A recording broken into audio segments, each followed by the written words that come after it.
Hello. Hello. Hello. What's up? Hello. What's up, dudes? I'm Erin. I'm Nicole. This is Dude That's Fucked Up, part 2 of our Elvisodes, which would have been a better name for them, except I did not think of that till after I made a weird name. I might go back and change them, actually, to be the Elvisodes. Oh, okay. Okay. Yeah. I'm with it. It's good. Hold on. I gotta close like a million apps so that my computer doesn't take a shit. All right. There we go. Okay. Do we have anything to discuss amongst ourselves? Do you have anything fucked up this week or any biz that you want to go over? I don't think so. No. Should we just like get right into it? I feel like I want to get into it. Should we refresh? Where did we leave off? We left off with Elvis joining the army. Yes. He's overseas in Germany. And this is crazy because his career was like totally taking off. He's like in the height of his fame, basically. Mm-hmm. And he has like so many fans and so many haters because he's like thrusting his dick out there and everybody's like, this is obscene. And then he got drafted to the army and everybody was like, oh, thank God, he's gonna like straighten up and not be so sexual or whatever. It's like, yeah, right. Repress it for a couple of years and then see what happens. It comes out swinging. Yeah, deck swanging. So he's over in Germany and he's like stationed over there and he's like in this regimen where they're like kind of just chilling and he is starting to get into amphetamines. Oh yeah. Because that was a thing back then that nobody like thought was bad. They just thought it was vitamins that made you have more energy. Oh my God. Remember when like that was the diet craze in the 90s? Like all of my mom's friends were taking them. Oh yeah. Like hydroxycut and all that shit. Or like even before that, there was like, or maybe that's what it was. But I remember people would take no-dos all the time when like we would be studying for exams or whatever in high school and college. Really? Did they not watch that very special episode of Saved by the Bell? I guess not. Oh my God. What are people doing? I don't know, man. It's like very dangerous, especially when you're young like that. So. Oh my God. But yeah, and Elvis at the time, he was, speaking of being young, at the time he was 24 years old. Wow. So super young, height of his fame, bam, middle of his career, gets sent over to Germany. And there's like no war going on or anything. He's just like in the army now. Yeah. Like Pauly Shore. And so he's over there and he meets this little girl. I say little girl because 14 years old is a little girl. Yikes. Priscilla, who will become his future wife. Oh my God. And we mentioned in the last episode, this is where we left off, when he meets Priscilla, that he wasn't just like, hey, little 14-year-old girl. He was like, hey, 14-year-old girl that I want to potentially eventually fuck. Oh like, my God. Yeah. So, and like a 10-year age difference is not crazy when you're both older consenting adults with developed brains. For sure. But this was not that. And yeah, so that's where we left off. That was kind of a little synopsis. He was like crushing it, like his career was doing great. And then like just has this, I can't imagine like what that would be like for any other celebrity in this day and age. Yeah, no, I feel like that would totally ruin your career. Mm-hmm. Like, especially if you were a pop star, a movie star or something, which he was becoming a movie star. Yeah, you're just like putting a huge pin in your career. And like in this day and age when everything moves so fast, I feel like that it just, you wouldn't be able to sustain it. Unless like you were really savvy with social media and were able to like maintain a presence of some sort while you were, you know, doing something else. Like I don't army know. stuff. Yeah. Yeah. I don't know. Probably not though, because I don't know that you're allowed to. I don't know. Yeah, I don't know. You'd be allowed to. But also, I wonder if like, I mean, people do like have like a comeback, I guess, later. Yeah.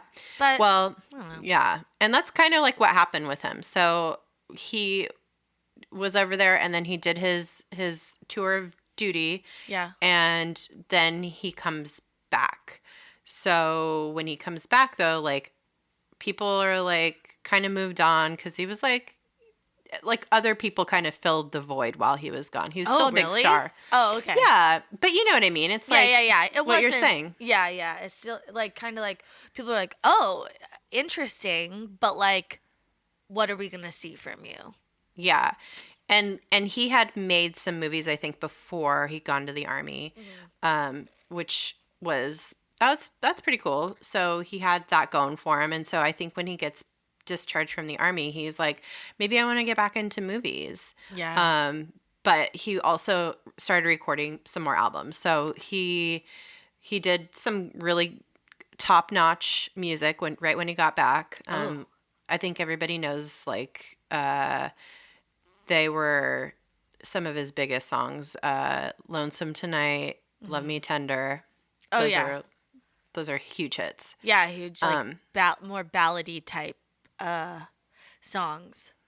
Yeah. I feel like also like he got back, and I feel like more people, I guess his fans were excited that he was like back and maybe gonna work on stuff again, but like his managers and like all the business people were like, yes, he's back. Here's our money machine. Yeah, let's like, album, movies, like do all this stuff. Cause I'm pretty sure like between when he got discharged and when he like made his first album, it was like a matter of like 3 weeks. Like he didn't even he hit the ground running. Yeah. Yeah. He like landed on U.S. soil. They discharged him honorably or whatever. Yeah. That means like everything was hunky dory, and they discharged him, and like the next day or something, he was like on a train to Memphis, or Nashville or something. Nashville to record another. I keep mixing those up. No, yeah, I mean either way. Yeah, either way, whatever.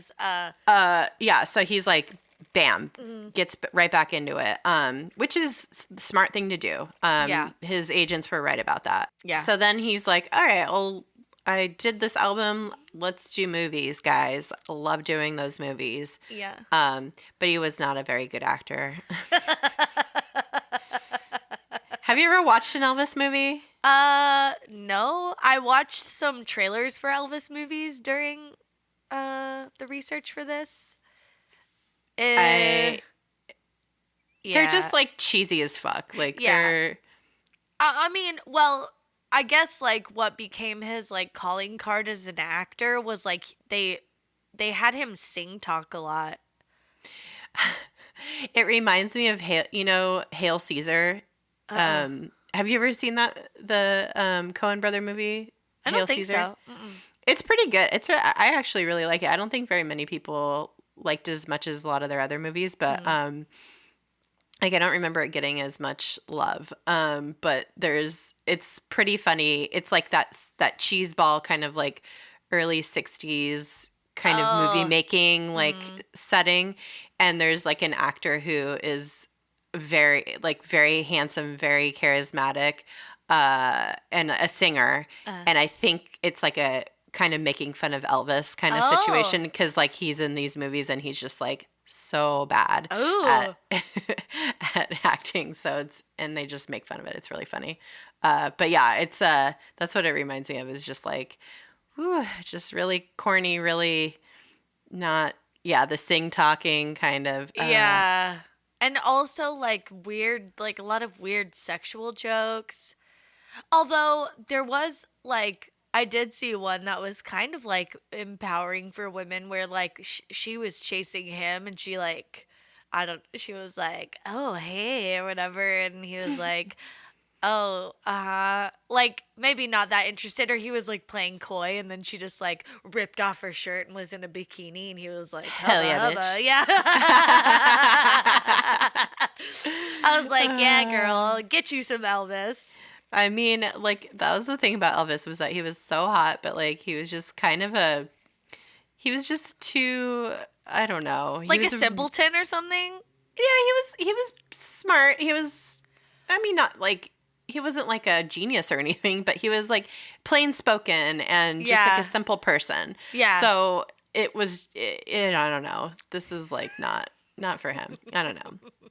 Like he has some pretty funny like comebacks to like things that happened during his life, and I found myself chuckling at some Elvis quotes, but it's just like he's just like that kind of like country sensibility that's like very kind of wry and I don't know, charming in its way. So, he's charming. Yeah. Mm-hmm. So, but yeah, this was movies were not great, and yet he made so many of them. Somebody was like, let's just keep this going. It's great. I don't know. I wonder if they made like a ton of money and that was like, I'm sure because he left for his like army stint, and he'd made just a few movies, like 3 or 4, and one was Jailhouse Rock, which is like a very famous one of his. Mm-hmm. And then he was like on pause, and then he came back, and like, you know, people were interested, but then he released this album, and then he started doing movies again, and then this was like the height. Like Just he was post army was like his sexiest, his most rockin' height, and he was doing all these movies and like people were obsessed, which is like pretty astonishing that he was able to make such a huge comeback after that kind of break in his career. So good for him.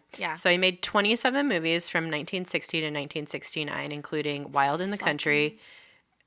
Dude, how many is that a year? That's a lot. That's a lot. That's in a 9-year span, 27 movies. Like that's. Oh my God. I don't even know. 3 a year. It's crazy. Oh my God. Damn. That's like all he did, basically, back to back to back. Wow. And he was like traveling to all over the world, mostly like Hawaii. Yeah. Well, because he did Wild in the Country, which I'm assuming they did somewhere in the country, or like on a back lot in LA somewhere. It's true. That's true. They did he did Blue Hawaii, which was in Hawaii. That's a pretty famous one. Girls. Girls.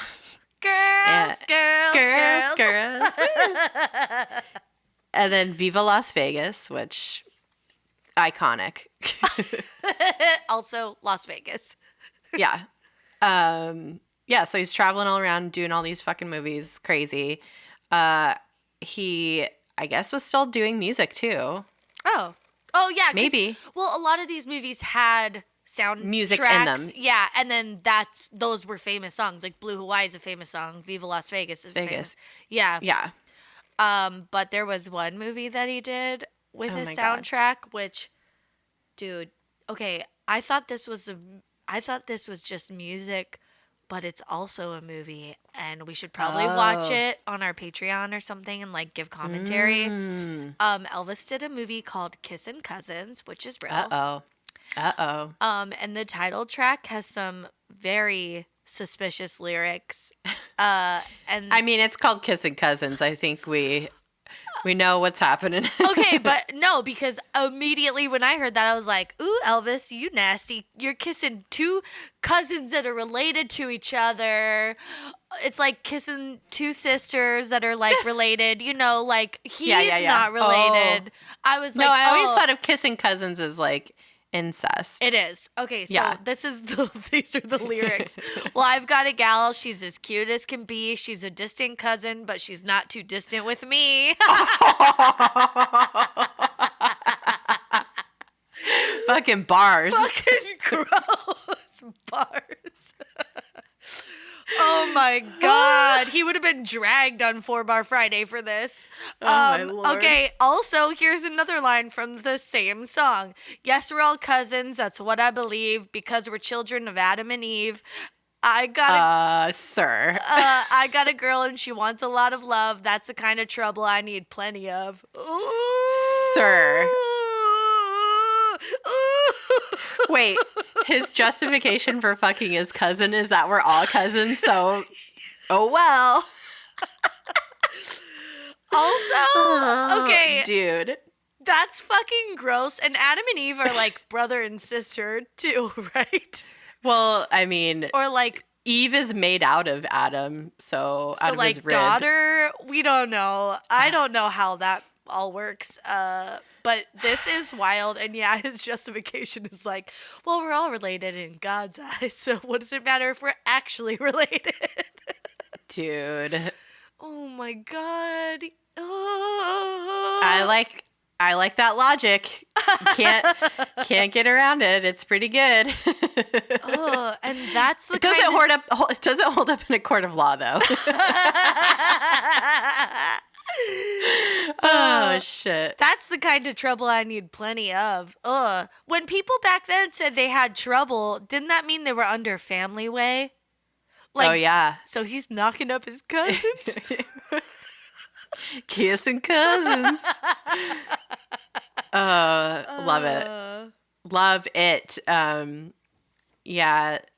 I think he made so many movies though that I think he was starting to realize like this is a bit much. Also, he was like, "I'm not that good, you guys." And yeah, they were he's like, "Are you sure? You sure you want me to do another movie?" Yeah. And yeah, he was just like, this is a lot. But he even says that he peaked around his 20th movie, saying Clam Bake was the worst movie he'd made.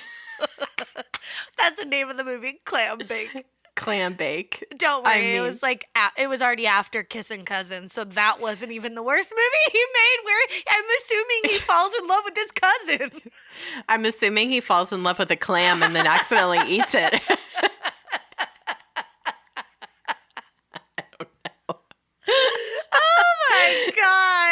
Oh my god! Like kissing clams.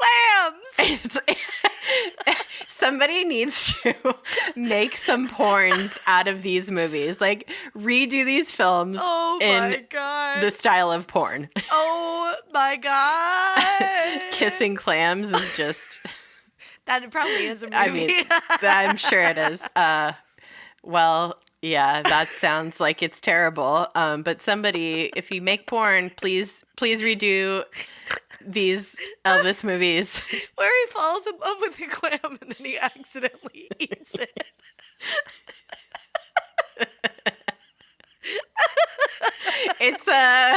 It's more of a Greek tragedy, if you will. He's like, "Oh, what's for dinner? Chowder. I love chowder. Wait, no, is this clam chowder?" Dun dun dun! Oh my god!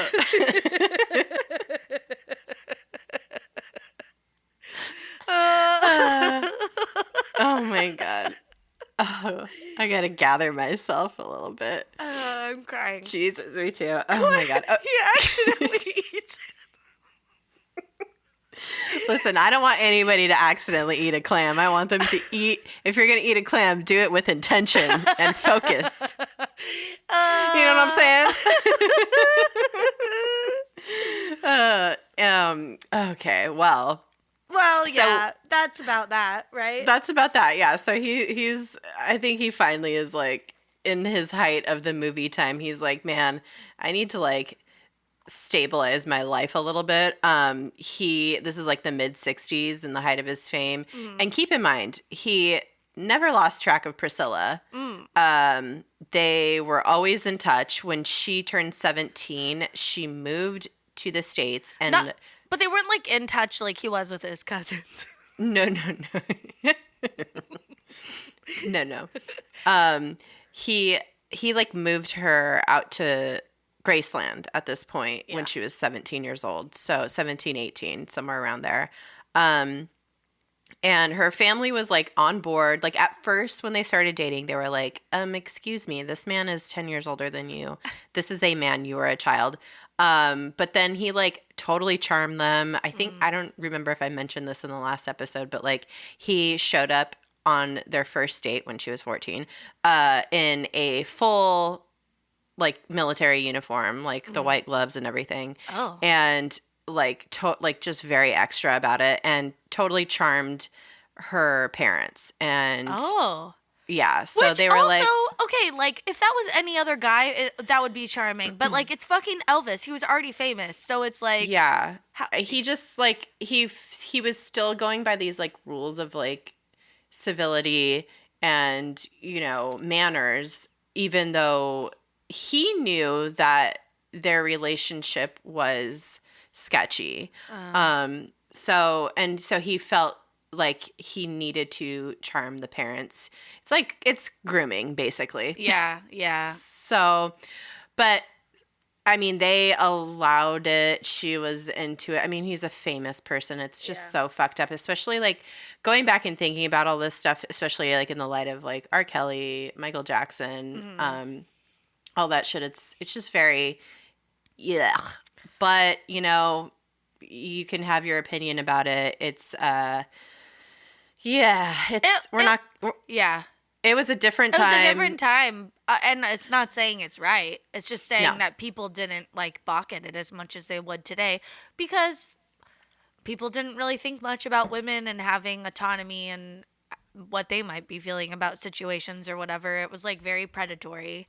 But people didn't see it that way because we didn't think about women in that way, I feel like. Yeah, and even... Or girls, young girls.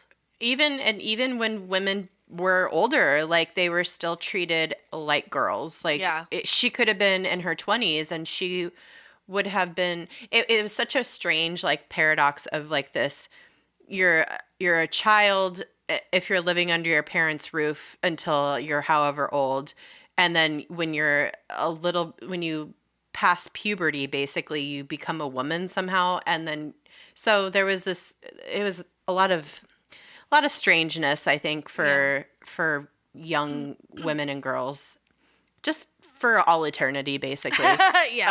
Still but today. this was especially a funky time because sexuality was becoming like a little bit more loosey-goosey, and I don't know. Yeah, and I also think this was a time when people started, like, commodifying women's sexuality more so. Like, you know, this is when, like, advertising started to use women's bodies to sell things. And, like, it was something that women started realizing, like, oh, I have this thing that people want. Yeah. I don't know. I mean, like, even if you just think about Anne Margaret and, like, the types of roles she played and, like, what she's kind of, like... because she was in some Elvis movies, just like what her whole vibe was at this time. It was like, oh, she was just there to be like the sexy lady, and like she didn't really serve any other purpose. I don't know. There's not a lot of depth to what was happening. But that being said, still fucked up that he was very into 14-year-old girls. And I'll get into it in a little bit, but basically, after all his movie bullshit, he wants to settle down, and this is the mid-'60s, and he's been traveling around, so he's probably had boned a million other women during this time. But he moved her into Graceland in 63, and then they got married in 1967. So she was 21, I believe, at the time. When they got married? Yeah, So yeah, let's get back into Elvis and Priscilla's whole situation. Like we already said, it was a very different time over a half a century ago when it comes to like how everybody was viewing relationships. But I don't know, this is just a little weird because this wasn't the only instance of Elvis really liking young girls. Yeah. So this guy wrote this book called Elvis Presley: A Southern Life. This guy named Joel Williamson. He spent time on the road with Elvis, and this book is about the travels and the experiences they had out on the road. And Williamson writes that while they're on tour a lot, Elvis would prey on a group of 3 14-year-old girls who would pillow fight, tickle, wrestle, and kiss Elvis, who was 22 at the time. And then Williamson also details an incident in which Elvis slept with a fan while he was in Louisiana performing weekly on the Louisiana Hayride Show in 1954. Oh, so this was early. This was early. This was like well before. But he was like 19 at the time. So still like older. Yeah. Then I don't know how old this woman was that he had sex with, but basically the condom broke when they were having sex and he didn't know what to do. And he was like panicking and asking his like friends on the road on the tour like what the fuck he should do, but they like weren't very helpful. So he took her to the hospital or took her to the emergency room and just left her there to get a douche. Oh God. Yeah. So who knows what actually happened, because anybody could write anything about anybody and who knows if this is true. But at the time this happened with this woman or girl or who knows what, he had a 15-year-old girlfriend at the time in 1954 when this was all happening, who he was like calling constantly while this was all happening. So he was 19. He has a 15-year-old girlfriend back wherever, and he like was afraid he got this other person pregnant. So, and there's so much documentation showing that he dated this girl, this 15-year-old girl, and he went to her junior prom. Yeah. But he was 19 at the time? He was 19 at the time, and I think that's why nobody like really gave a shit. Yeah. Or he was only 3 years older than her. 3 or 4 years older than her. So I don't know. It would not be cool in today's world, but back then everybody was like, you're a semi-famous musician. Yeah. Dating a high schooler. True. No problem. And yeah. But they were definitely fucking. Like, I found a picture of them, like, making out on the couch, and, like, you can tell they're... Oh, I see. Yeah. Oh. It's very sensual. It is. Oh, that's naughty. Very naughty. Well, for the time. Yeah. Yeah, that's true. Yeah, I mean, that's wild when he's like, I don't know, just... What's your... Oh, I don't know. It's so weird. It's like once he started like going out on the road and stuff, it's like you already have like you have these life experiences that like this young little girl who is still in high school doesn't have. Yeah. You know, I don't know. I think that's what honestly, thinking about it, I think that's what he was attracted to, was the simplicity of a relationship with somebody who wasn't complicated and was, you know, adoring and I don't know. And maybe had more traditional kind of values or like mindsets about. Yeah, and didn't know about the big bad world and all the things that he had experienced. So, but yeah, so fast forward 5 years from that when he was dating a 15-year-old. So he's 24 now, 5 years later, and he's in the army and he's in Germany, and that's when he meets Priscilla. And I had mentioned that her dad was, I think, in the Air Force. That's why they were over there. That's why Priscilla and her family were over there. Her stepdad, yeah. And Elvis like charms them so that they become a little bit more comfortable with a 24-year-old dating their 14-year-old. And, you know, maybe she was 15 at the time when they officially started dating. Whatever. It's the same. Yeah. It's the same glitz that like all the Michael Jackson stuff. You know, it's like it's like, okay, well, he was like famous and he came over and was like really sweet to them, I'm sure, and like charmed them. And it's like, you know, it's like, ew, gross. But like they're probably like, oh, this famous guy wants to date our daughter. Like, okay. Yeah, or hang out with her and like it's just you got to be vigilant as a parent. You know? Oh my God, like, you do. It's wild. There is so much shit out there. Woo. Anyway, so Priscilla's parents are like, all right, like, I guess date this very handsome movie star singer guy. Yeah. And in her memoir, Elvis and Me by Priscilla Presley, Priscilla writes that Elvis did everything short of penetrative sex with her the first night they spent together and until they were married. So it's like, dude. Go ahead. Just because you're not having like P and V Yeah, sex yeah. does not mean that like it's a fucking teenage child in an adult ass man. It's crazy. Anyway. It's really gross. It's such like a complicated thing, especially I when know. he's famous. Because like I'm thinking if I was her, I'd be like, oh my God. Yeah, of course. And it doesn't mean that it makes it right because No. he's being a predator. But like I'd be very excited about it. That was like my dream of life was to fuck Leonardo DiCaprio when I was 15 years old, dude. And he was like, I think he's like 10, maybe 10 years older than me. So like, yeah, I fucking get it. Yeah, I know. But you did. But also, I feel like at 14, I didn't know that's what I wanted to do. Oh, I did. I was like I think I was already doing some shit by then. Oh, yeah. I was not talking to boys. I was very little and I was mentally Let me tell stunted. you don't need to do a lot of talking if you know what I mean. Oh, God, Mom and my mother-in-law, I hope you are not listening to this. Please fast forward. Well, you're not going to get into graphic detail. No, I mean, no.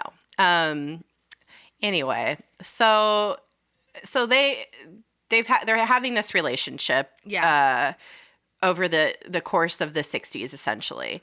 And at the time when she was like when she went to Graceland when she was like 17 or 18, when she moved to the States from Germany and was like hanging out at Graceland, she was basically hidden away. So they're having this very like romantic relationship while he's going off making movies, whatever. And then he'd come home and they'd have their time together. But like, they would never go out in public with each other. There were no pictures ever taken with them together. And I guess it was because Colonel, if you guys remember Colonel Tom Parker, who was Elvis's manager, he didn't want Elvis to have a steady girlfriend. He wanted him to like maintain that like everyone's boyfriend kind of vibe. Of course. And he didn't want, any fans to desert him. Because like at Gotta this point, sell the dream.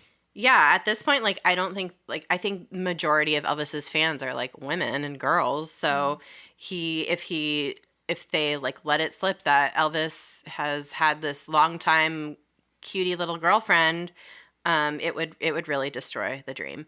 So, and he was nice about it, but he just didn't want the fans to know that she was, like, his serious girlfriend. Yeah.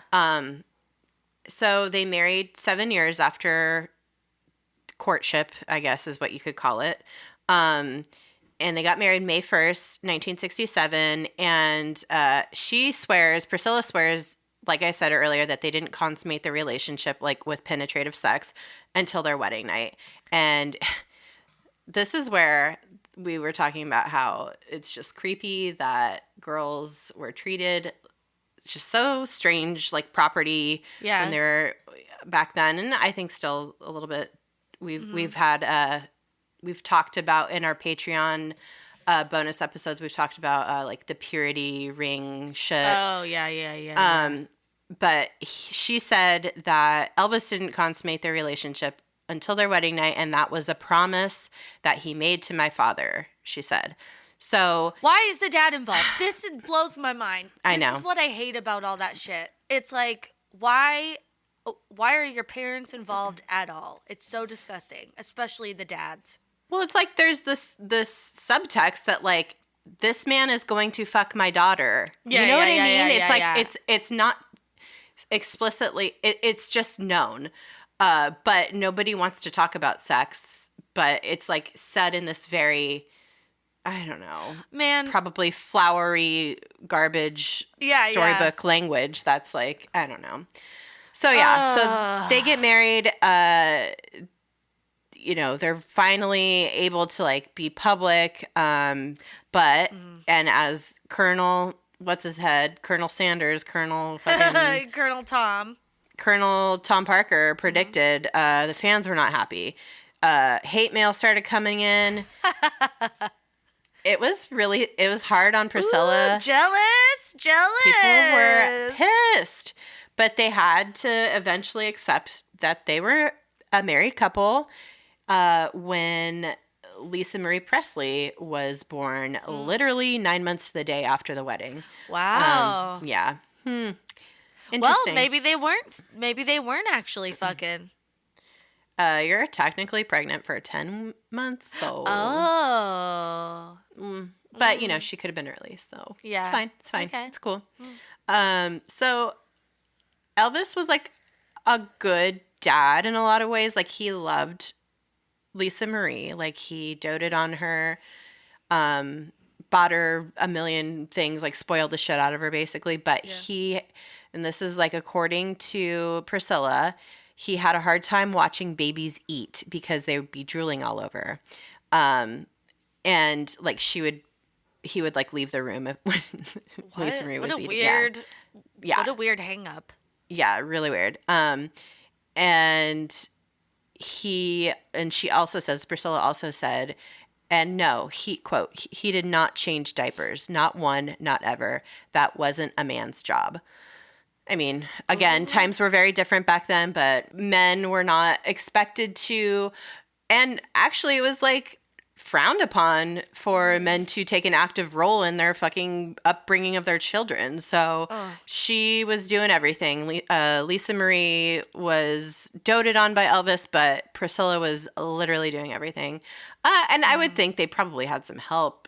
They probably hired some help too. But at any rate, things changed pretty drastically after Lisa Marie was born. As you can imagine, like, it's hard after having a baby. Like, everything changes. Like, that's the cliche, but it really, really does. And I can't even imagine how magnified this must have been if you're a hugely popular celebrity.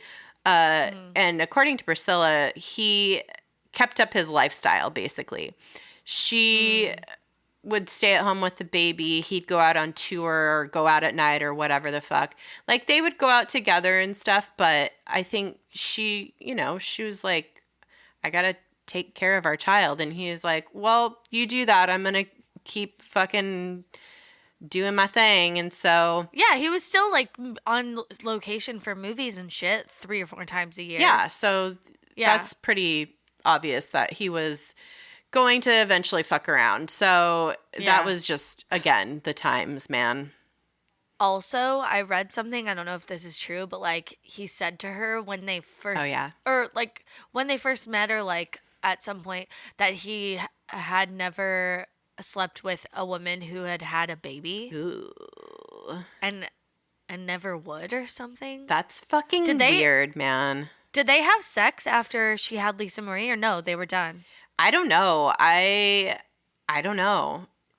Oh, okay. I thought that was maybe something I read, which could be totally fabricated or wrong. But I mean, only Priscilla Presley knows that, for sure. Yeah. And I don't know if she's actually like verified that or not, but like a lot of people assume that because it takes a long time to recover, and you're like not psyched to fuck afterwards usually. Because you're like, man, I don't want to get pregnant again immediately and after. Also your brain is like filled with like all the, you're taking care of a human now. Yeah. It's like you're preoccupied, and you're like, it takes a lot to get in the mood, I would imagine. It takes a lot for me on a day where I have other shit going on, know? It's like, I know. Well, so she knew he was doing his shit, and she turned a blind eye. But she knew something fucky was going on. Yeah. So he eventually admitted that he fucked around, but she also fucked around on him too. See, Elvis was very into karate. He became a black belt, and one of his karate instructors, one of his senseis, if you will, had an affair with Priscilla. Whoa! Yeah, that's wild. Yeah, that was who she had sex with. So a little wax on, wax off. Yeah, bitch.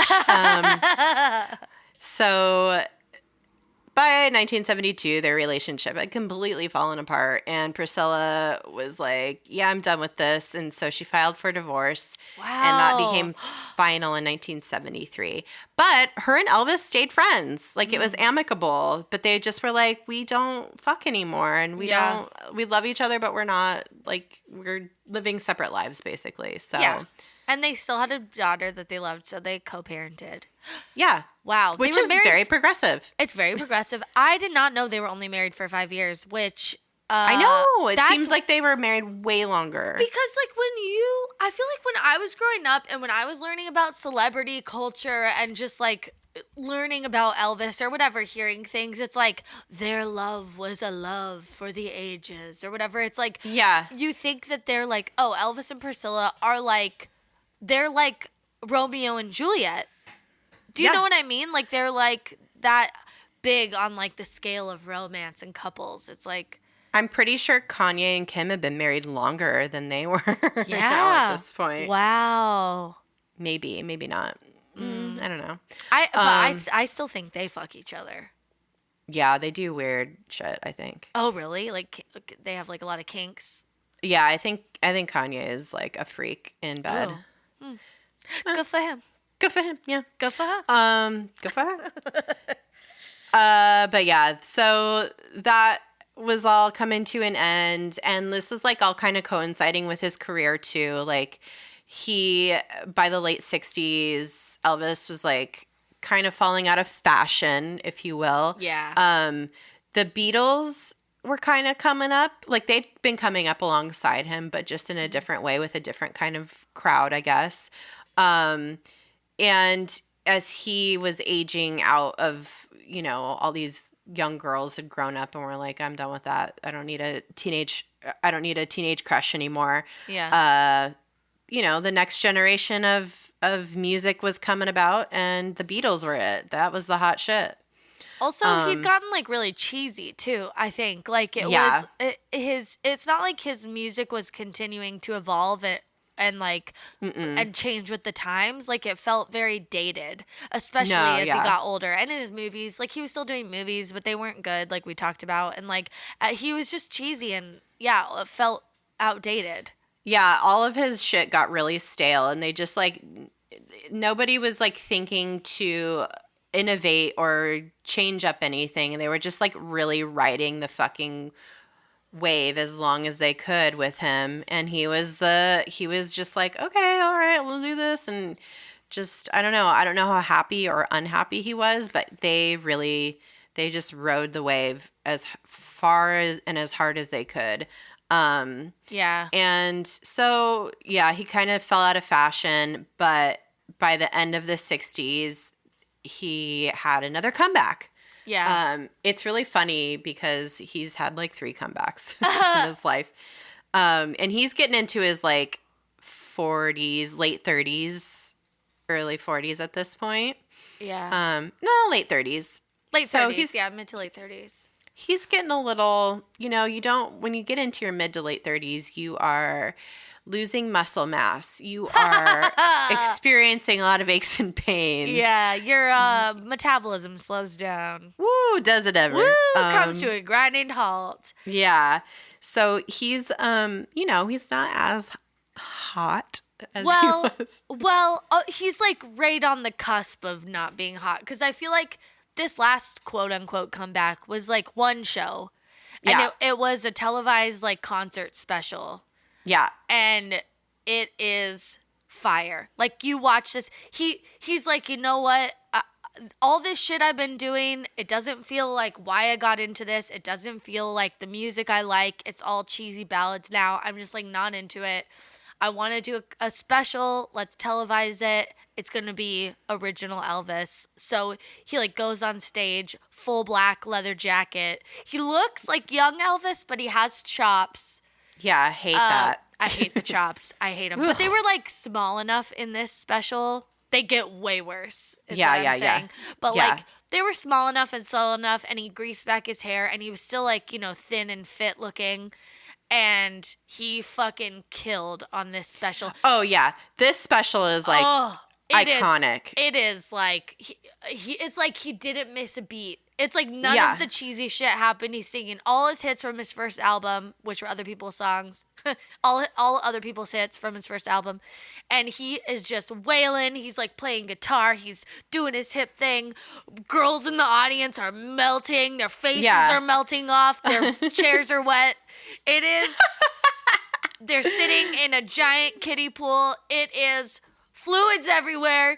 Everyone is just falling apart, and he's so sexy. Yeah, well, that special is like, yes, he still got it, and everybody's like, oh shit, come back. All right, he's still pretty hot. He's still pretty hot. It's good. But that was it, right? What? But was that the end? Yeah, no, I mean he's. Oh yeah, he continued to make a little bit of music. But that was the beginning. That was the beginning of the end. That was like that was his peak of the end. That was his death rattle, if you will. I feel like. Yeah. Now we're on the other side. We've reached the peak. Now we're heading down. Coming down. We're coming down. We're coming down. He did after this special. He did another album, and the songs "In the Ghetto" and "Suspicious Minds" were on it. Those are fine, pretty well-known songs. Yeah. And he was like, everybody was like, okay, cool, Elvis is back, let's do it. And they like offered a bunch of money for him to do a residency like Britney Spears in Las Vegas. Oh, yeah. Speaking of Brit though, she had to check herself into a mental health facility. Britney, if you're listening, we love you and we wish you well. Stay strong, girl. Stay strong. You're the best. Even if she's not listening, I feel like we just put those vibes into the world for her, and I feel good about it. Me too. Yeah, exactly. Yeah, so he's in Vegas doing his residency. He gets a shit ton of money to do 57 shows in 2 weeks at the International Hotel. Oh my God. I don't think that hotel's still there. I don't think it exists anymore. One of the ones they like exploded, imploded. Yeah. And he does great. It makes a shit ton of money. 57 shows in 2 weeks is insane, that's a lot. Right? That's like, I don't even know how you do that. I don't either. Maybe they were like, I'll tell you how. Oh yeah, drugs. Yeah. I mean, that was so successful. They're like, dude, come back, do this once a year. We'll give you $1 million. Yeah, he earned a 5-year contract to play shows every August and February for a $1 million yearly salary. $1 million a year salary. Yeah. And then this is when Priscilla and Elvis's marriage is falling apart. This is all coinciding, so we're just like backtracking a little bit to the fall of his career. So all this time he's working his ass off. Like, this is a lot of shit, and you were like, how does a person do that? Well, we'll get into that real quick. So it's alleged that Elvis didn't do recreational drugs. He was like very much against drugs and drinking. He wasn't really a drinker because he had like a family history of drinking, like alcoholism and drinking problems. So he didn't want to like go down that road. But we mentioned way earlier in the last episode that in this episode that he had gotten hooked on amphetamines in the Army. And like, again, he didn't think anything of it because there was no stigma around him at the time, around speed, basically. Yeah. At the time. Remember, JFK was all about meth and speed. Meth. And meth. So he just like kept getting them. And when he was famous, he had a personal doctor, as you're kind of required to have when you're on the road and you can get sick and you could have this and you need to stay healthy and you need to stay active. And so he had a doctor with him at all times. Also, I think it's a privacy thing. Like, when you're that famous, you can't, you don't want a regular doctor. Like, you pay more for someone who's going to treat your situations with, discretion and care. And you pay them a little bit extra, and then they come to you when you need them. It's like... Yeah, so he has this personal doctor who is by his side all the time. So there's that. Mm-hmm. That set aside for a second. He had a crazy schedule, super famous, and and was also into promoting the drug-free lifestyle. So he reached out to President Nixon, who was president at the time, and wanted to set up a meeting because he thought he could reach young kids and tell them not to do drugs. There's a very good drunk history of this. Is there? I gotta watch that. Oh, that's it's very good. So Nixon was like, okay, and he gave him a Bureau of Narcotics and Dangerous Drugs, which was called B&DD at the time, and he gave him a badge, like a police badge kind of thing. Yeah. And this is what the DEA became. This evolved into what the DEA would become. So, yeah, he loved Nixon. Nixon was like, cool, got this like good celebrity clout going for me. Yeah. And yeah, he was like psyched about that. So it's pretty funny. Oh my God. But the ironic thing about this is, and also just real quick about how much he loved being a little fucking narc. He loved to impersonate police officers and pull people over like Elvis did. He liked to pull people over, and then when like he had like a flashing blue light and everything, and he'd pull people over and he'd get out of the car and like walk up all slow, and then like the person would realize it was Elvis, and he'd be like, oh well, I just wanted to make sure you're not drinking and driving, thank you very much. And then he'd like, what? Yeah. What a weirdo. Yeah, fucking weirdo. And he would like just give him a lecture about drinking and driving, and then like sign an autograph or two, and then they go on their merry way. So that's a crime, I think. Okay, but also that's like something totally a rich person who never hears no would do. It's like, yes. This is the thing. People are always like, Elvis was eccentric. It's like, no, he just had like a shit ton of money and no one telling him no, and he could do whatever he fucking wanted. All rich people are like that. Yeah, well, and especially when you get really wealthy when you're young, it's like your brain stops developing, because you like reach this, it's like when you get super famous and you peak, and it's like being in high school and peaking, and you never go beyond that maturity level. Mm-hmm. I don't know. Like Justin Bieber. Yeah, totally. So he's got this whole weird mindset about drugs, but the irony about all this, about him like being a dumb like honorary member of the proto DEA basically was he was constantly doing drugs. Constantly. He was constantly on drugs, which were given to him, as we mentioned earlier, by his personal doctor, Dr. Nicole Poulos. Poulos?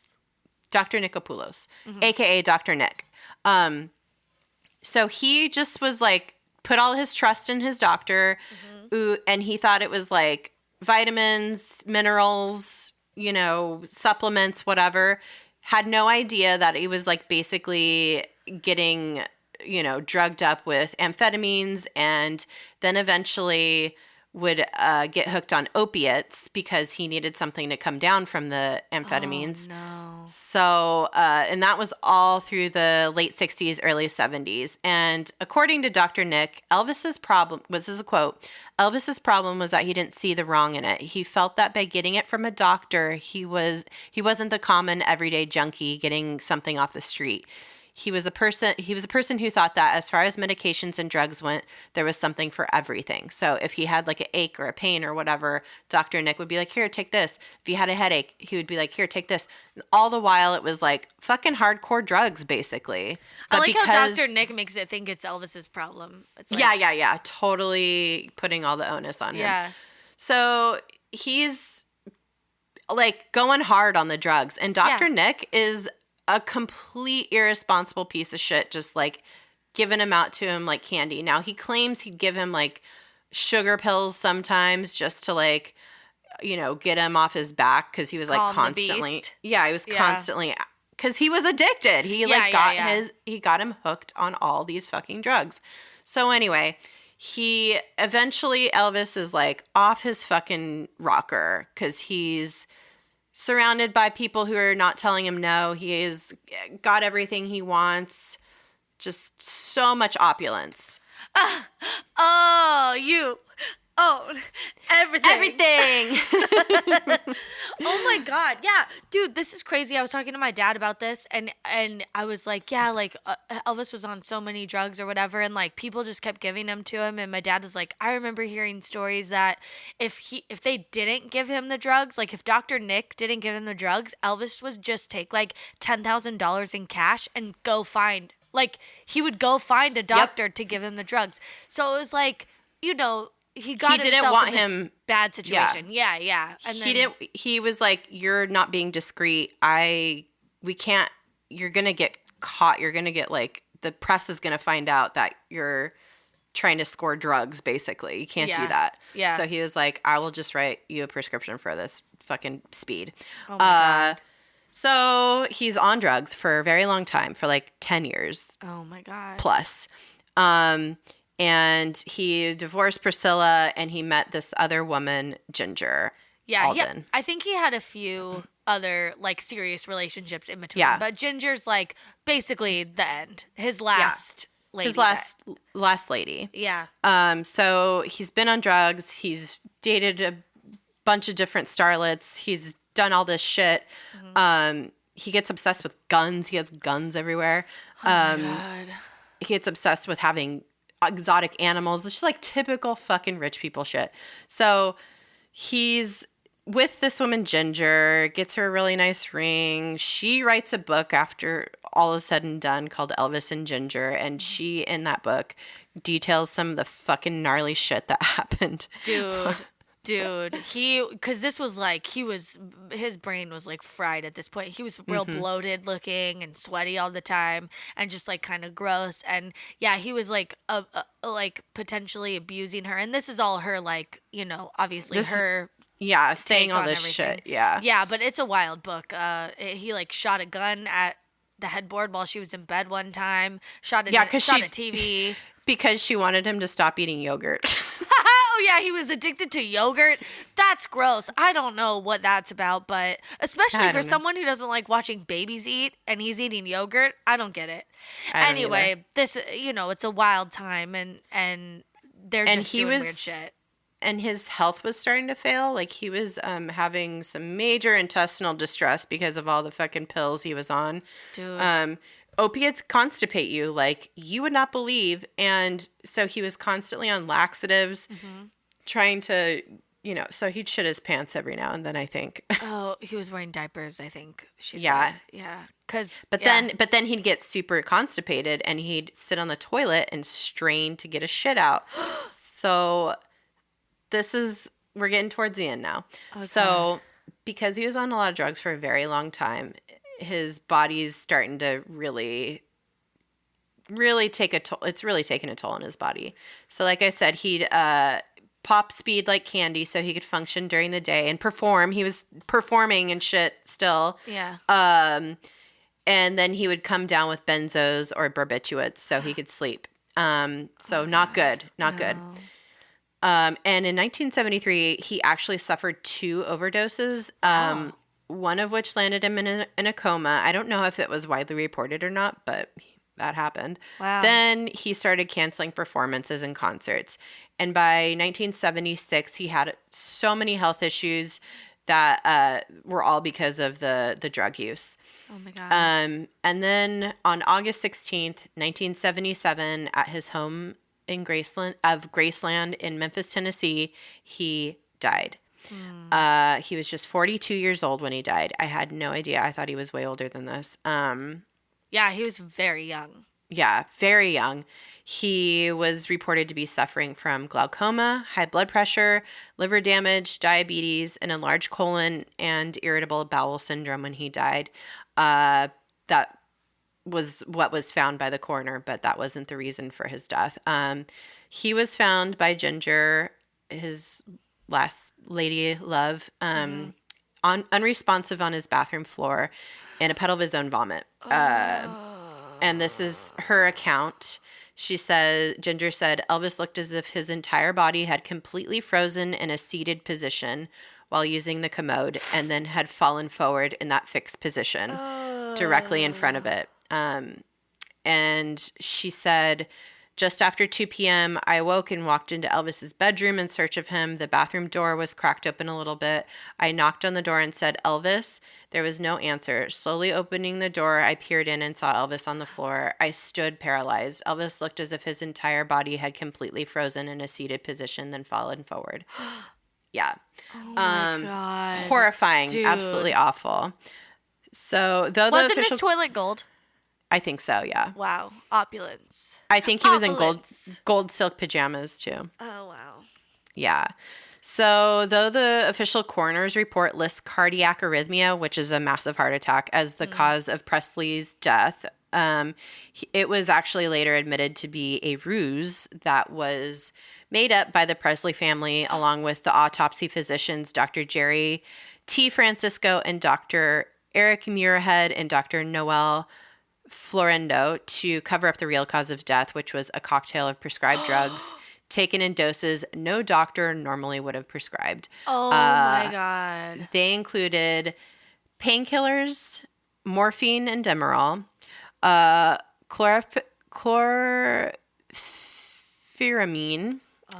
which is the antihistamine, I guess,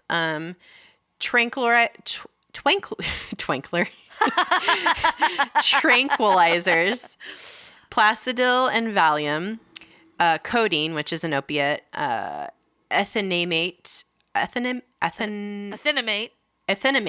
which is at the time was a sleeping pill, Quaaludes, Oh my God. which is a barbiturate, Quaaludes were just Quaaludes, but that was like a depressant, and also a barbiturate or a depressant that has never been identified. So What? yeah, he had a shit ton of drugs in his system. He was my God.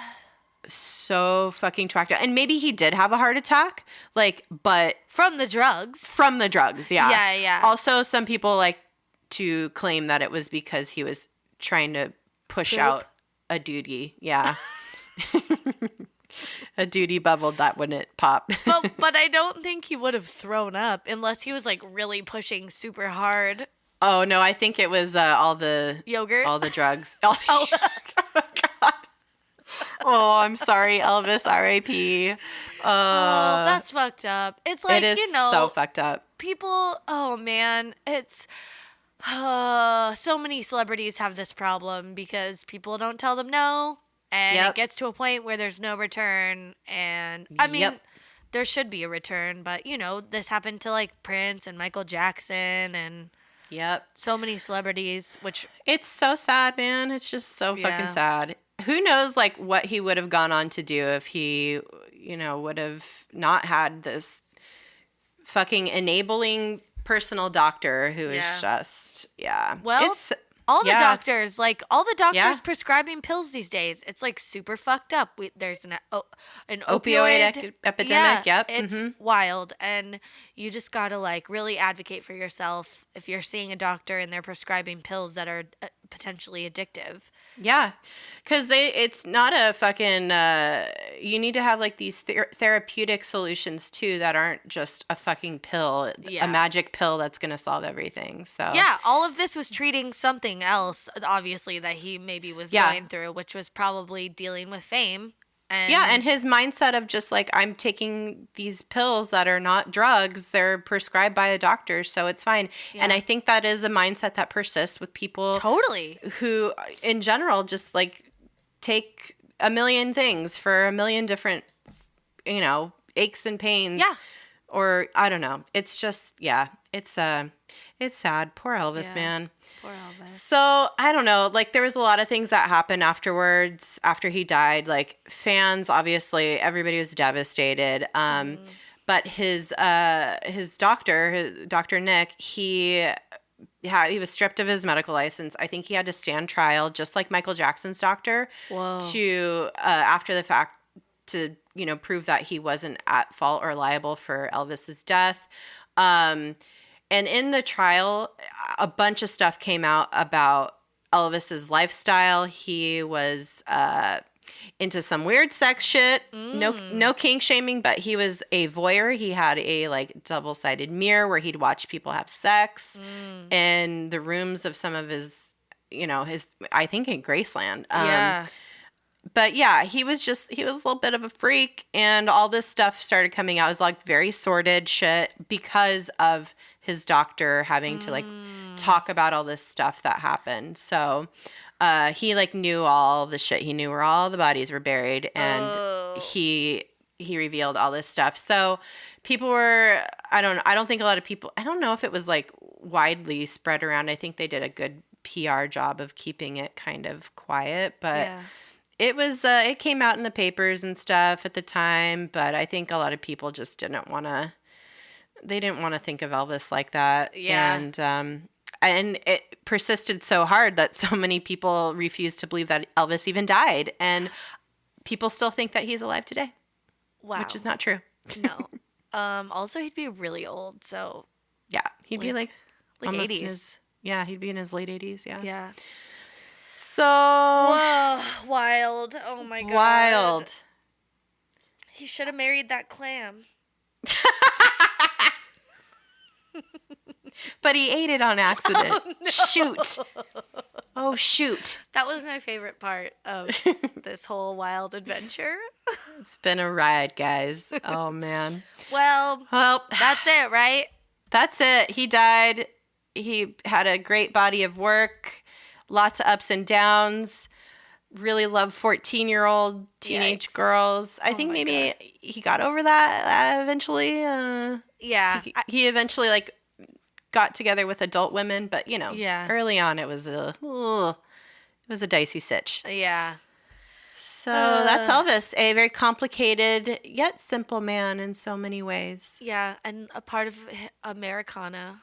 Yep, he is represents so many things in our American culture, then and now. Yeah. Well, follow us on social medias, DTFU Podcast, all the platforms. We have a website, DTFU Platforms. Did I say platforms? Hello. Follow us on the platforms. Hello. Follow us on the platforms. Ermagerd. It's like that lady. Ermagerd. Thank you. Yeah, DTFUpodcast.com. Thank you so for much listening. Stuff. Thank you for going on this journey with us. What a fun topic. So fun. I still love Elvis despite all the fucked up stuff. So don't think we were like trying to come for Elvis and cancel culture or whatever. No, there are definitely some people you should be canceling out there, but it's up to you. It is up to you, and we just need to have better, nuanced conversations and confront these things and talk about it and get it all out in the light of day. Move forward. Make sure the shit doesn't continue happening. Take care of your children. Make sure they're not dating people that are, older than them when they're 14. Maybe don't let them date when they're 14. I don't know. Shit. I don't know. Who knows? Catfish your kids on social media. I'm just kidding. Don't do that. That's rude. But if you do, share it with us. Please let me know if you do. Yeah. Oh my God, you don't want to do that because, like, if you catfished your kid and then they sent you a dick pic or something, you would be horrified. And I've already seen their dick, so whatever. But you've seen their baby dick. Okay, I'm talking like a teenager. You don't want to see that. That's true. Whatever. We should probably stop talking about this. It's weird. Okay. Love you guys. Thank you for listening. Be excellent to yourself and each other. Bye-bye. Bye-bye. That's Elvis. Bye. I hated it. Me too. I'm sorry. Bye. Bye-bye. You sound like your mouth's full of clams.